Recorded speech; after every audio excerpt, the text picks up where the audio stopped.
گھروں میں بے دینی خود لاتا ہے, الزام باطل پر لگاتا ہے. ٹیلی ویژن کا بل کون بھرتا ہے؟ موبائلوں کا خرچہ کون اٹھاتا ہے؟ فیشن میں پیسہ کون خرچ کرتا ہے؟ خود اپنی ذات سے کر رہا. اور جب اس کے گھر کی عزت اغیار کے ہاتھ پک جاتی ہے تو کہتا ہے صاحب باطل بے دین بنانے کی محنت کر رہا ہے, تو نے بے دین بنانے کی کتنی محنت کی ہے. ابو یوسف رحمۃ اللہ علیہ عجیب بات فرماتے تھے, اپنے گھروں کی تعلیم اور تربیت کے لیے وقت دینے کو ضروری سمجھو, ورنہ ایسا وقت آئے گا تم اپنے دین پر مطمئن رہو گے اور تمہاری اولادیں یہود و نصارہ, مشرکین اور ملحدین کے ہاتھ اپنی عزت اور ایمان کا سودا کرے گی. آج نظر آ رہا ہے, آج نظر آ رہا ہے. اس ارتداد کو نہیں روکا جا سکتا, اس معاشرے میں پھیلنے والی برائیوں کو نہیں روکا جا سکتا جب تک ایک ایک ایمان والا اپنے گھر کے اندر خود بیٹھ کر صحابہ کے گھروں کی طرح اعمال کو زندہ نہ کرے. تعلیم کے حلقے لگائے, قرآن کو سیکھنے سکھانے کا ماحول بنائے, صفات کا تذکرہ کرے, اللہ کے دین کی سیکھنے سکھلانے کے لیے تیار کرے, اور ان کے دلوں میں بے دینی کا غم اور دین کو زندہ کرنے کی فکر پیدا کرے مشورے کے راستے سے, کہ جب تک یہ 5 اعمال ایک ایک ایمان والے کے گھر میں زندہ نہیں ہوں گے اس وقت تک یہ برا معاشرہ ختم نہیں ہوگا. آج تک اللہ معاف فرمائے اچھے اچھے پرانوں کا اور اچھے اچھے پڑھے لکھوں کا حال یہ ہے کہ گھر کے اندر تعلیم تربیت کا ماحول نہیں ہے.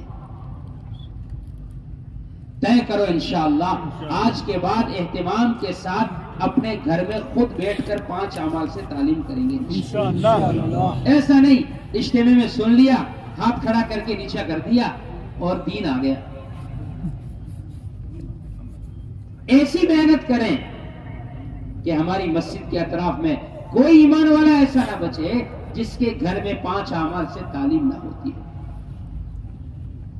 باطل کسی کو مرتد کرنے میں, کسی کو ایمان سے ہٹانے میں, کسی کی عزت اتارنے میں یہ نہیں دیکھتا کہ صاحب یہ کون سے مسلک کا ہے, کون سے ذہن کا ہے, کون سی سوچ کا ہے, کون سی سماج کا ہے.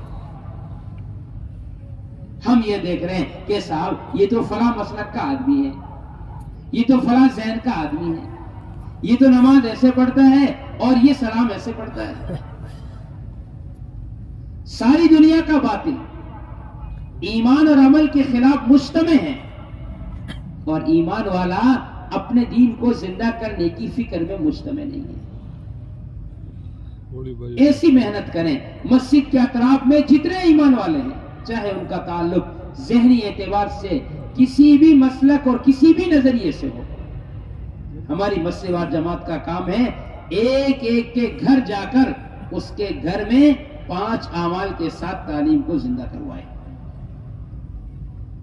اگر یہ سارا مجمع طے کر لیتا ہے کہ ہمیں خود کرنا ہے اور محنت کرنی ہے تو اللہ کی ذات سے امید ہے انشاءاللہ 100% گھروں میں تعلیم زندہ ہوگی. ایک آدمی اپنے درخت کی حفاظت کے لیے آس پاس کی دیوار مضبوط کر لے, لیکن جو کیڑا درخت کی جڑ میں لگ گیا جس سے درخت سوکھ رہا ہے, کہ جب تک اس کو ختم نہیں کرے گا یہ باہر کی دیوار کام نہیں آ سکتی. ارے بولا آئے گی کام؟ درخت کی جڑ میں دیمک لگ گئی, آس پاس پٹیاں روپ کر جالی کر رہا ہے کہ چاہے جتنی مضبوط تار لگا دے اس کے, جانور تو اس تک نہیں آئے گا, لیکن اس کے اندر جو بے دینی کا اور نفرت کا, دہریت کا جو گھن لگا ہوا ہے یہ اس کے عقیدے کو اور اس کی معاشرت کو اور اس کے دین کو ختم کر دے گا. یہ گھروں کے اعمال سے یہ ماحول بنتا ہے. پہلی بنیاد یہ. دوسری بنیاد یہ ہے کہ ہر ایک ایمان والا اپنے دین کو سیکھنے اور سکھلانے کے لیے اپنا تعلق مسجد سے قائم کرے. 100% مسجد کو آباد کرو, اپنے دین کی تعلیم کے لیے مسجد میں آئے, اور نوجوان نسل قرآن اور شریعت کو سیکھنے کے لیے مکاتب اور مدارس کی طرف جائے. جب تک ایک ہی ایمان والا اپنی شریعت کو سیکھنے کے لیے مسجد سے نہیں جڑے گا اور نوجوان نسل مکاتب اور مدارس میں رہ کر شریعت کے علوم کو حاصل نہیں کرے گی، اس وقت تک امت کی جہالت دور نہیں ہو سکتی. ہم نے سمجھا ہوا ہے صاحب مدرسے میں پڑھنا پڑھانا کوئی الگ کام ہے اور تبلیغ کا کام یہ کوئی الگ کام ہے. مدرسے میں پڑھنا پڑھانا یہ علماء کی جماعت ہے اور تبلیغ میں چلنا پھرنا کہ یہ عوام کی جماعت ہے. کہ نہیں دوستو بزرگوں، تعلیم اور تبلیغ دونوں کو ملا کر نبوت کا کام ہے، اس میں کوئی فرق نہیں ہے. ایک آدمی شوق کے ساتھ آ رہا ہے، سیکھنا چاہتا ہے تو اس کو سکھائیں گے مدرسے میں، اس کو تعلیم کہتے ہیں. ایک آدمی میں آنے کا شوق نہیں ہے، آنا نہیں چاہتا، دین پہ چلنا نہیں چاہتا، تو اس کو جا کر سکھلائیں گے، جا کر لائیں گے، اس کو تبلیغ کہتے ہیں. بولو اس کے علاوہ کوئی فرق ہے تعلیم تبلیغ میں؟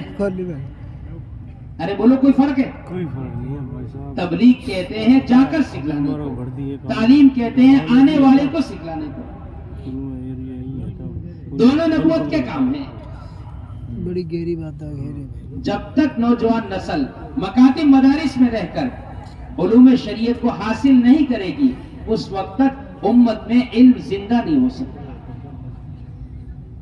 علم محفوظ نہیں ہو سکتا. جس طرح کوئی قوم اپنے قلعے کے بغیر اپنی حفاظت نہیں کر سکتی، اسی طرح مدارس اور مکاتب سے جڑے بغیر اور علماء کے تعلق کے بغیر کسی زمانے کا مسلمان بھی اپنے معاشرے کی اور اپنی شریعت کی حفاظت نہیں کر سکتا، اس کا عقیدہ محفوظ نہیں رہ سکتا. ہماری نوجوان نسل مکاتب مدارس میں جائے، اس کو آپ شکوہ کہیں یا آپ اس کو شکایت کہیں، اچھے اچھے پرانے اور اچھے اچھے علماء کی اولادیں بھی شریعت کے علوم سے ہٹ کر دنیا کے فنون کی طرف جا رہی ہے. منع نہیں ہے، پڑھاؤ دنیا کے فنون، لیکن پہلے انہیں شریعت سکھلاؤ. اگر شریعت اور سنت کو سیکھے بغیر اور علماء کے تعلق اور ان کی رہبری کے بغیر اور ان کی سرپرستی کے بغیر اگر یہ دنیا کے فنون میں جائیں گے تو دنیا میں ذلت اٹھائیں گے اور آخرت کے عذاب کے مستحق ہوں گے اپنے ایمان کا سودا کر کے. جو باپ آج عزت سے بھیج رہا ہے اس کو، کل کے دن اسے ساری قوم میں ذلیل ہونا پڑے گا اور آخرت میں عذاب کا حقدار بنے گا. اگر شریعت سیکھتا ہے، سنت سیکھتا ہے اور علماء کی سرپرستی اور رہبری میں چلتا ہے تو اعلیٰ سے اعلیٰ عہدے پر اور اعلیٰ سے اعلیٰ ادھیکاری بن کر کے بھی یہ اپنی شریعت کی حفاظت کرے گا. تبلیغ کا مقصد یہ نہیں ہے کہ صاحب دنیا کی تعلیم نہ پڑھائی جائے، دنیا کی تعلیم میں دیندار بن کر رہا جائے، یہ تبلیغ کا موضوع ہے. اگر نہیں رہ سکتے تو اس دنیا کی تعلیم سے نقصان ہے، کوئی نفع نہیں ہے. جاہل رہ جائے بہت اچھا ہے اس بات سے کہ یہ اپنے ایمان و عمل کا سودا کر رہے. اب مینا علیہ رحمۃ اللہ علیہ کے پاس ایک وکیل صاحب آئے، آ کر کہا حضرت اگر آپ اجازت دیں تو میں وکالت چھوڑ دوں. حضرت نے فرمایا کیوں؟ کہ لگے اس میں تو جھوٹ بولنا پڑتا ہے. حضرت نے فرمایا یہ تو تم وکیلوں نے بنایا ہے، ملک نے تو قانون جھوٹ بولنے کا نہیں بنایا. بس آپ طے کر لو کہ مجھے ملک کے قانون سے چلنا ہے اور جھوٹا کیس نہیں لینا ہے. انہوں نے طے کر لیا.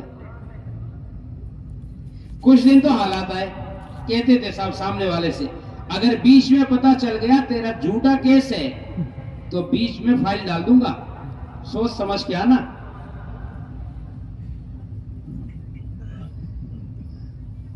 اب اپنی پسند کیا پیسہ لیتے تھے، اور جب فائل لے کر کے چیمبر میں جاتے تو جج اٹھ کر کہتا صاحب ان وکیل صاحب کا کیا کہنا، یہ تو اپنی گواہی آسمان سے طے کرا کے آتے ہیں، ہمیں ان کی گواہوں کی ضرورت نہیں، یہ فیصلہ جو لائے ہیں وہ بالکل ٹھیک ہے، یہ باہر آسمانوں سے طے کروا کے آتے ہیں۔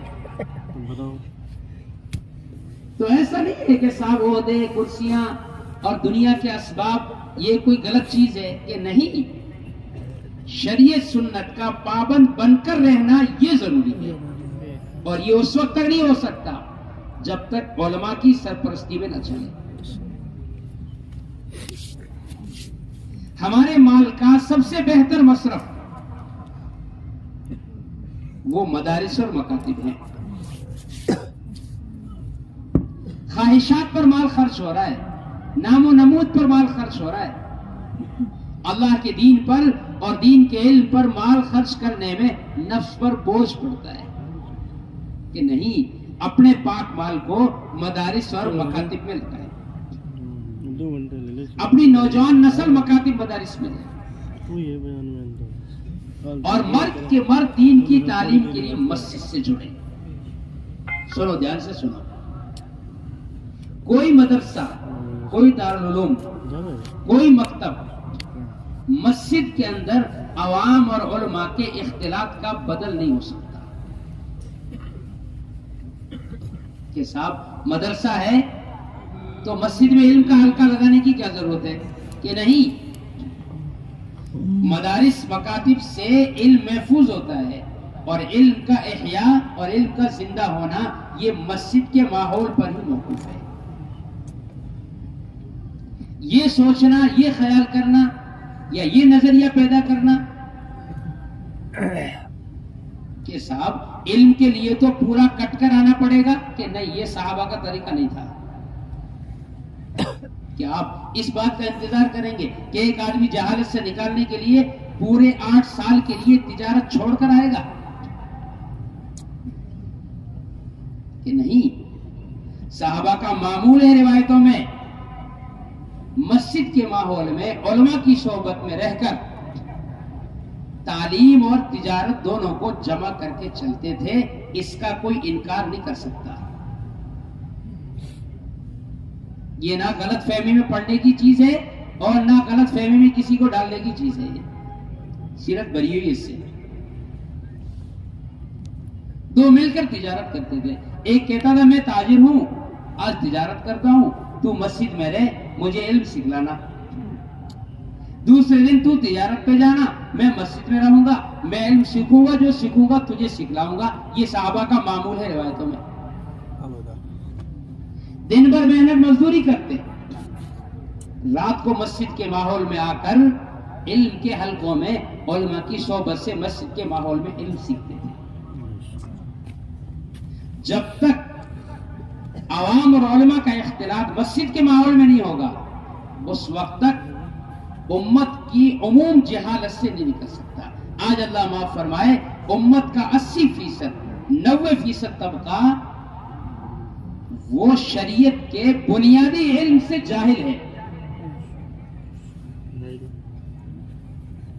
میں سیدھی سی بات کو، ہمارے طلبہ بیٹھے ہوئے، کتاب البیوع، تجارت کے مسائل مکاتب میں، مدارس میں پڑھائے جاتے ہیں۔ تجارت وہ لوگ کرتے ہیں جن کا مکاتب مدارس میں ایک دن بھی لگا، ان کو پتہ ہی نہیں بے کے اصول کیا ہوتے ہیں، کہ یہ کہاں سیکھیں گے، کہ یہ سیکھیں گے مسجد کے ماحول میں، کہ چیز کو کیسے بیچا جاتا ہے، کیسے خریدا جاتا ہے۔ اہل علم کی ذمہ داری ہے مسجد میں وقت دے کر عوام کے ساتھ اختلاط کرے۔ جیسے ایک ڈاکٹر ایک ایک مریض کی نبض پکڑتا ہے اور اس کو اپنی سرپرستی میں رکھ کر اس کا علاج کرتا ہے، یہ آپ کا پرہیز ہے، یہ آپ کو کرنا ہے، یہ آپ کو نہیں کرنا ہے، 5 دن بعد پھر دکھانا ہے، پھر اگلی دوائی دینی ہے، کہ جب تک علماء اس طرح ایک ایک کا ہاتھ پکڑ کر اس کو جہالت سے نہیں نکالیں گے، امت جہالت کی طرف آگے بڑھتی جائے گی۔ اس کے لیے مسجد میں علم کے حلقے، ایک ایک مسلمان کی خوشامد کر کے مسجد میں لاؤ. یہ مسجد سے جڑے گا, اس کا ایمان عمل محفوظ رہے گا. امت مسجد سے کٹے گی, دنیا کی کوئی طاقت اس کو دین پہ نہیں لا سکتی. اس زمانے میں سمجھا ہوگا مسجد میں نماز ہو گئے, مسجد میں کیا کام ہے, کہ نہیں, مسجد مسلمان کے پورا دین سیکھنے کے لیے ہے. دور نبوت میں علم کے سیکھنے کی کوئی جگہ نہیں تھی مسجد کے علاوہ. 100% دین مسجد کے ماحول میں سیکھا جاتا تھا. امت کا عموم دین کی طرف اور علم کی طرف مسجدوں میں علم کے حلقے قائم کرنے سے. مسجد میں 5 کام نہیں ہے, ایک ایک ایمان والے کا مسجد کی محنت سے جڑنا یہ اصل ہے. اس کے لیے طے کرو انشاءاللہ اپنی مسجدوں کو 24 گھنٹے اعمال سے آباد کریں گے انشاءاللہ. آپ ابھی جا رہے ہیں مسجد آباد کرنے, فوراً ہی چل رہی ہے ماشاءاللہ, بہت اچھا. نہیں تقاضا, چلے جاؤ, تقاضا چلے جاؤ, کوئی بات. نیت کرو انشاءاللہ 2.5 گھنٹے سے 8 گھنٹے مسجد کو دیں گے انشاءاللہ. بڑی عجیب بات ہے, بڑی عجیب بات ہے. ہم 2.5 گھنٹے لگاتے ہوئے یہ تو سوچتے ہیں کہ صاحب کوئی ایسا ساتھی ساتھ میں لو جو بات کر سکے اور سامنے والے کو بات سمجھا سکے. لیکن یہ نہیں سوچتے کیونکہ ایسا عالم ساتھ میں لیں جو ہمیں مسئلہ بتا دے, کوئی ایسا حافظ ساتھ میں لے جو ہمیں سورہ فاتحہ صحیح کرا دے. 40 سال ہو گئے تبلیغ میں لگ کر, اب یاد نہیں ہے. تبلیغ زندہ باد. 40 سال سے نماز پڑھ رہا ہوں, دعائیں قنوت یاد نہیں ہے. نمازی ہوں پکا, کہ پکا نمازی ہے, لیکن نماز صحیح ہے کہ نہیں ہے. اگر صحیح نہیں ہے تو رہے تو میں یہ نماز منہ پر مار دی جائے گی میلے کپڑے کی طرح. یہ دعا کرے گا اور نماز بد دعا کرے گا. دوسری بنیاد یہ امت مسجد سے جڑے, ایسی محنت کی جائے کہ کسی بھی مسلمان کا خالی وقت مسجد سے باہر نہ لگے. تیسری بنیاد یہ ہے کہ ہر ایک ایمان والا اپنی جان, اپنا مال, اپنا وقت لے کر اللہ کے راستے میں نکلے. یہ بنیادی طور پر 3 بنیادیں ہیں دل گھیرے گے سوچیا, جس کا آپ علیہ الصلوۃ والسلام نے ایک ایک مسلمان کو, ایک ایک ایمان والے کو پابند بنایا تھا. آپ اسلام کی تاریخ اٹھا کر دیکھ لینا, جب تک ایمان والا ان 3 بنیادوں پر قائم تھا, دنیا کی کوئی بھی طاقت اس کو بے دین نہیں بنا سکی. جب ان بنیادوں سے ہٹا ہے تو دین غیر محسوس طریقے سے اس کی زندگی سے نکلتا چلا گیا. اس کے لیے دوستو بزرگوں طے کرو انشاءاللہ اپنا جان مال لے کر اللہ کے راستے میں پھریں گے انشاءاللہ. ہر سال کے 4 مہینے کی ترتیب بنائیں گے انشاءاللہ. اب چلا گیا, اب تو 4 مہینے ہیں ہر سال کے. ہم الیاس صاحب رحمۃ اللہ علیہ فرماتے تھے جب تک ہر سال کے 4 مہینے دینے کو اپنی زندگی کا جزء لازم نہیں بناؤ گے, ایمان کی حلاوت نصیب نہیں ہوگی. دنیا میں ہم نظر ڈال کر دیکھیں, لاکھوں کی تعداد میں لوگ ہیں جو 4 مہینے ہر سال کے 4 مہینے لگاتے ہیں. ہم سوچے صاحب کیسے لگیں گے. مولیہ صاحب جب کام شروع کیا تو مفتی کفایت اللہ صاحب کے پاس گئے, بڑے مفتی تھے دلی میں. جا کر کہا حضرت اللہ نے میرے دل میں ڈالا میں لوگوں کو 4 مہینے نکالوں, اپنے جان مال سے نکلے. تو مفتی صاحب کہنے لگے مولوی الیاس کیا کہہ رہے ہو, ایسا ہو سکتا ہے کیا؟ حضرت نے فرمایا میں نہیں کہتا ہوں ہو سکتا ہے یا نہیں ہوگا, میں تو کہتا ہوں اللہ کر دیں گے. آج دیکھیں لاکھوں کی تعداد میں دنیا میں لوگ ہیں جو ہر سال کے 4 مہینے لگاتے ہیں. ابھی ہم لوگ بیچ میں گئے تھے نائجیریا, مولانا سے, اپنے مولانا بھی ساتھ میں, تو تقریباً ہندوستان سے 13-14 ہزار کلومیٹر دور ہے وہ. 20,000 کے قریب لوگ ہیں وہاں. 4 مہینے ساری دنیا میں نقل و حرکت ہے. اور سب سے زیادہ علماء کا طبقہ متوجہ ہے اس وقت میدان عمل میں. اوسط کے اعتبار سے سب سے زیادہ علماء کا طبقہ ہے. ملک کا مشورہ تھا کاروزاری ہے, اس میں 300 کے قریب علماء دوسرے سال میں چل رہے ہیں. جن علماء کے ہندوستان میں سال لگ جاتے ہیں ان کے دوسرے سال کی تشکیل ہوتی ہے عرب کے ملکوں میں، پورا سال لگاتے ہیں. 300 کے قریب علماء ہیں جو دوسرے سال میں چل رہے ہیں. ماشاءاللہ اپنے یہاں کے بھی ہیں، مفتی صاحب اور بڑے عمران صاحب گئے ہوئے. 4000 کے قریب علماء ہیں جو نظام الدین سے سال لگا رہے ہیں، مقامی سال میں چل رہے ہیں. علماء کام میں نہیں ہے، علماء کام میں نہیں ہے. اپنی گریبان میں جاگو اور بھوک مار کر فیصلہ کر دو. دیکھو کہاں تبلیغ میں علماء ہیں. رمضان مبارک کی چھٹی میں پورے ہندوستان سے 50-60 ہزار کے قریب طلباء نظام الدین میں آ کر اور یہاں کے مشورے سے چلہ لگاتے ہیں جو مدارس میں پڑھنے والے. اللہ جزائے خیر دے ہمارے حضرت جی مولانا سعد صاحب برکاتہ ان کو. اس کے ذریعے سے اللہ تعالیٰ جتنا علماء کو کام کے میدان میں لائے ہیں کسی زمانے میں اتنا سوچا بھی نہیں گیا ہوگا. اکثر فرماتے ہیں میرے نزدیک وہ جماعت نامکمل ہے جس میں کوئی عالم نہیں. 6 نمبر کے الفاظ سیکھ لینا کوئی دین سیکھنا تھوڑا ہی ہے. اصل تو شریعت سیکھنا ہے. شریعت کے شریعت علماء سکھلائیں گے. اللہ کا فضل ہے، اس کا کرم ہے. عمومی جماعتیں ایسی نظر آنے لگی ہے جس کے اندر علماء کی بڑی تعداد ہے. ساری دنیا میں جماعتیں چل پھر رہی ہیں، ساری دنیا میں جماعتیں چل رہی ہیں. اس کے لیے طے کرو انشاءاللہ اپنی قربانی بڑھائیں گے اور ہر سال کے 4 مہینے لگانے کو اپنی زندگی کا جزء لازم قرار دیں گے انشاءاللہ. چلہ کوئی دے دے تو اچھی بات ہے، ہماری تشکیل تو جم کر ہر سال کے 4 مہینے دینے کی ہونی چاہیے. کب تک ہم ترتیبوں کو لے کر بیٹھے رہیں گے؟ ہم اس طرح فرماتے تھے اگر ذاتی ترقی چاہتے ہو تو ترتیب پر آ جاؤ، عالم میں انقلاب چاہتے ہو تو ترتیب سے آگے بڑھ کر صحابہ کے قدم پر قدم اٹھانا پڑے گا. ایسا نہیں جس سبب اور شکل کو ہم اللہ کے کام کے لیے قربان کریں گے. میں شروع سے عرض کرتا رہا ایسا نہیں کہ وہ برباد ہو جائے گا. اللہ اس شکل کو ایسا آباد کرنے کا فیصلہ کریں گے کہ یہ اس کو سوچ بھی نہیں سکتا. ہم سمجھتے ہیں نماز پڑھتے رہو، تلاوت کرتے رہو، صدقہ خیرات کرتے رہو، مال کماؤ حلال طریقے سے، یہ بھی دین ہے، اور دین کے نام پر خرچ کر دو، یہ دین کی محنت ہے. کہ نہیں دوستو بزرگو، مال خرچ کرنے سے دین کی محنت نہیں ہوتی ہے. کیوں؟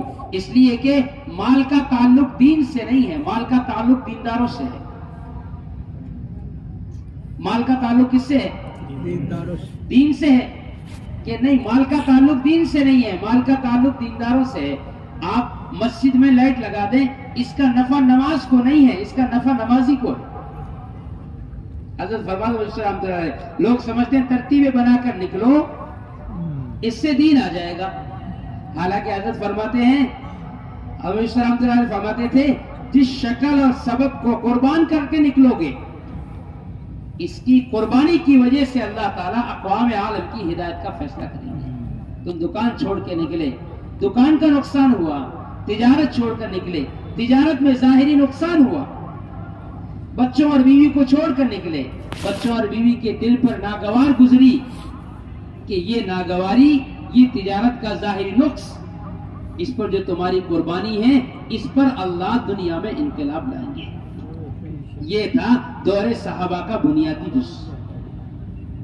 ایسا تھوڑا ہی ہے دور صحابہ میں تو تھا نہیں.